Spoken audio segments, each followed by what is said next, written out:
مطلب آپ کے دادا وہ زمزم کا کنواں کھود رہے تھے اور ایک ہی بیٹا تھا، کوئی ساتھ دے نہیں رہا تھا، تو انہوں نے کہا اگر میرے 10 بیٹے ہوئے نا تو ایک کو میں اللہ کے نام پہ قربان کر دوں، ذبح کر دوں۔ اللہ نے 15 دے دیے، تو انہوں نے ایک جب سارے جوان ہو گئے سب کو اکٹھا کر لیا، کہا دیکھو بچوں میں نے یہ منت مانی تھی کہ اللہ نے مجھے 10 دیے تو میں ایک ذبح کروں گا، اب تم 15 ہو، میں ایک کو ذبح کرنا چاہتا ہوں، تیار ہو؟ جی تیار۔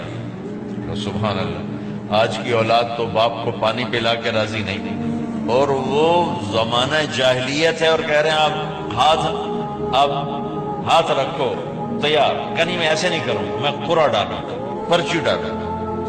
اور عبد المطلب کو سب سے زیادہ پیارے حضرت عبداللہ تھے، پرچی ڈالی تو عبداللہ کا نام نکل آیا، تو عبد المطلب کا دل بھی مٹھی میں آیا، لیکن سردار تھے ڈٹ گئے، چھرا اٹھایا اور لے کر چلے صفا کی طرف ذبح کرنے۔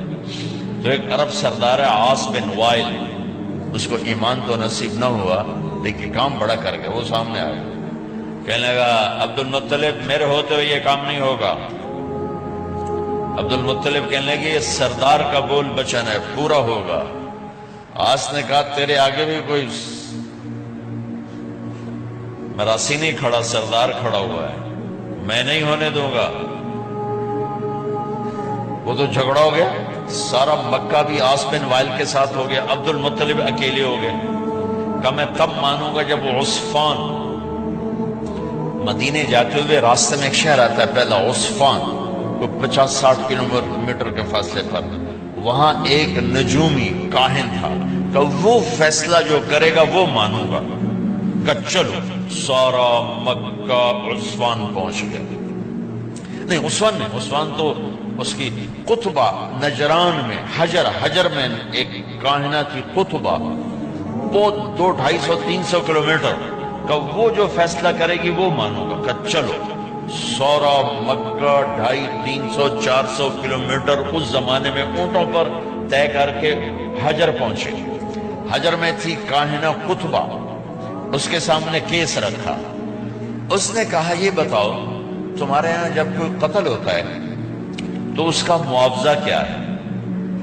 تو مکے والوں نے کہا 10 اونٹ۔ کہ ایسا کرو ایک پرچی پہ لکھو 10 اونٹ اور ایک پہ لکھو عبداللہ اور قرعہ ڈالو، اگر عبداللہ کا نام نکلے تو 10 اور بڑھا دو، پھر نام نکلے 10 اور بڑھا دو، جب تک عبداللہ کا نام نکلتا رہے 10 بڑھاتے جاؤ، جب اونٹوں کا نام نکلے تو جتنے لکھے ہوں اتنے ذبح کر کے عبداللہ کو چھوڑ دو۔ اس پر عبد المطلب نے بھی کہا ٹھیک ہے میں راضی ہوں۔ اب یہ سارا قافلہ واپس آئے، مکے پہنچے، بیت اللہ کے اندر سارے مرد عورتیں کٹھے اور قرعہ اندازی ہونے لگی۔ ادھر عبد المطلب نے 100 اونٹ صفا پہاڑ کے پاس کھڑے کر دیے اور 10 اونٹ ایک طرف کر دیے، اور لکھا، پرچے نہیں ہوتے تھے، تیر ہوتے تھے، تیر، ایک تیر پہ لکھا عبداللہ، ایک پہ لکھا 10 اونٹ، اور وہ ایک ڈبے میں ڈالتے تھے، اوپر ایک سوراخ ہوتا تھا جس میں سے ایک تیر باہر نکلتا تھا، 2 نہیں، تو وہ مقرر ہوتا تھا، آدمی اس کو یوں ہلا کر پھینکتا تھا۔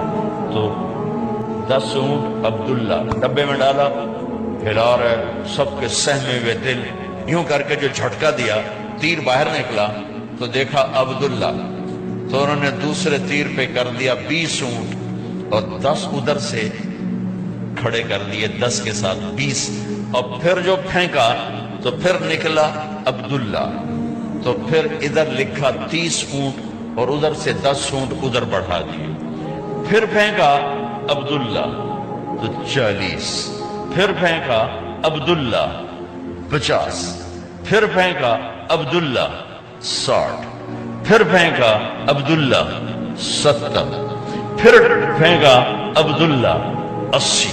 وہ مٹائیں اور رنگ فق مکے والوں کے کہ ایک کتھے جا گل کھلونی، پھر 10، پھر 80 عبداللہ، نکلا عبداللہ، پھر 90 اور ادھر کر دیا، اب پیچھے خزانے میں صرف 10 اونٹ باقی رہ گئے، پھر کیا عبداللہ، اب 100 کے 100 ادھر آ گئے، پیچھے اونٹ کوئی نہیں کھڑا ہوا، اور لکھا عبداللہ 100 اونٹ۔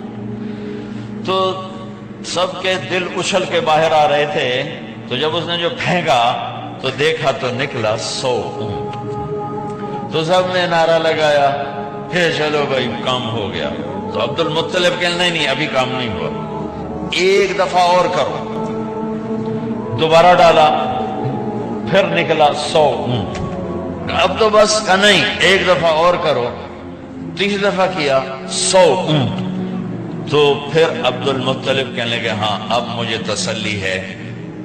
تو عبداللہ، حضرت عبداللہ کی اللہ نے چھری کے نیچے سے جان بچائی، اسماعیل کو چھری کے نیچے سے نکالا ایک دمبا دے کر، اور اپنے محبوب کے باپ کو چھری سے نکالا 100 اونٹ دے کر۔